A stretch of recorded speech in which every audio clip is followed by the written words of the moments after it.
She kept Patty on the phone for an hour and a half saying, you know, that there's nothing, that Patty then has the audacity to say what we've always said, and that if black lives really matter to you, what about the toll of death in North St. Louis every night?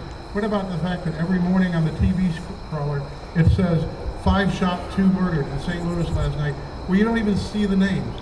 What about those black lives? Don't those black lives matter to anybody? And her response was, you cannot mention black on black crime and Black Lives Matter at the same time. It's not permitted, okay? After about an hour and a half, she says to Patty, maybe if you and I sit out front with water bottles and hand them out to the mom when they come by, maybe that'll keep them happy. And then she said, nah, you're gonna die anyway when they're gonna burn the house down, okay? This is Tuesday, okay? So we start to get hiding all the valuables and taking stuff off the walls and stuffing stuff under the beds and doing everything we can. And we try to start hiring private security. Now, we're both personal injury lawyers, and from time to time, there's need to hire secondary employment police to do security for clients and things. So I start contacting the people we normally hire. I had to sit down. No, Do you want to do that bench? No. St. Louis Why? County policemen wanted to do secondary work because they were afraid of the bad press. Oh, much So better. then they refer us to this security firm in an adjoining city that does corporate security around the world, and they are special forces guys and pretty hardcore individuals. And so I'm talking to the owner of that entity, and he says, you know, we got some bad press over the Ferguson deal, and we can't afford any more bad press, so we're not going to get involved. He says, why don't you try St. Louis County Secondary? And I said, that's where we started. Now we're just came in a big circle around you. And so finally, he says, well, if I were you, all I can suggest is you take the stuff you just absolutely can't live without, put it in your car, drive away, and just write your house off.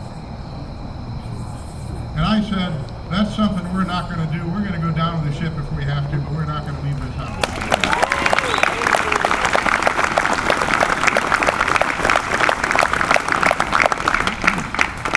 Now, earlier in that week, Grass is we dry. got a call from a gentleman at the White House that said the president wanted me to call and let you know that he's supporting you. If there's ever anything we can do for you, let us know.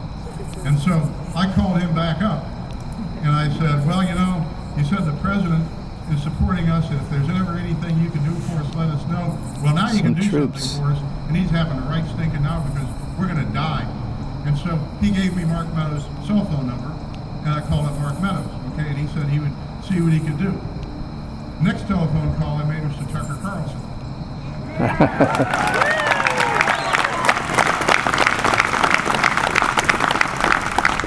So Patty and I are sitting in the kitchen, and I'm on the phone with Tucker, and she's crying, she's sobbing in the background. We know we're going to die, we don't have any security, time's running out. This is now Wednesday afternoon or Thursday, I can't remember which, because we hadn't slept since the Sunday before. And I mean, I've just been sweating the entire time. It was a little stressful for us. But I'm sitting there on the bench in the kitchen talking to Tucker, and told him the story I just told you, and he can hear Patty sobbing in the background, and he goes on air with that. And he says, look, I'm talking to Mark McCloskey. People His wife Patty's sitting there sobbing in the background, told the audience the story I just told you, and says, they need some help. Put out a call to arms for them, okay? So now it's Friday, and it's about 6 o'clock at night, and by God, we had some support by then. We had Navy SEALs.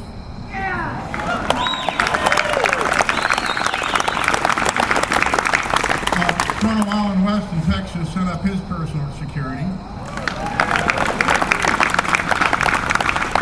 We had the FBI light aircraft circling the house. We had about a dozen secondary employment cops from rural jurisdictions who didn't mind getting dirty if they had to.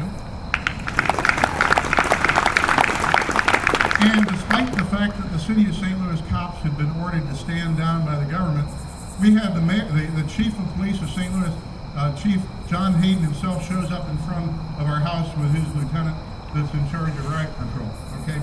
And they want to meet with our private security. And they meet with a guy that's in charge of our SEAL team, and tells them that what they want to do is have a big show of force, but not of weapons, okay?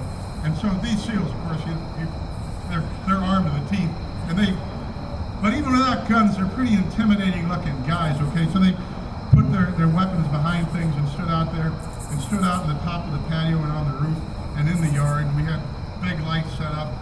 gates had been really reinforced during the week. And the chief himself stood out in front of our house all night, and whenever the crowd, which was now estimated to be 500 or 1,000 by the FBI, all standing out there screaming and chanting in front of our gate, the chief himself stood out there, and whenever the crowd would surge against the fence, he'd go up himself and talk them down, okay? Real stand-up guy, I can't say enough about him. The police in St. Louis, like the police everywhere, try to do their best, but they've been handcuffed by the government, and they're not allowed to do their job.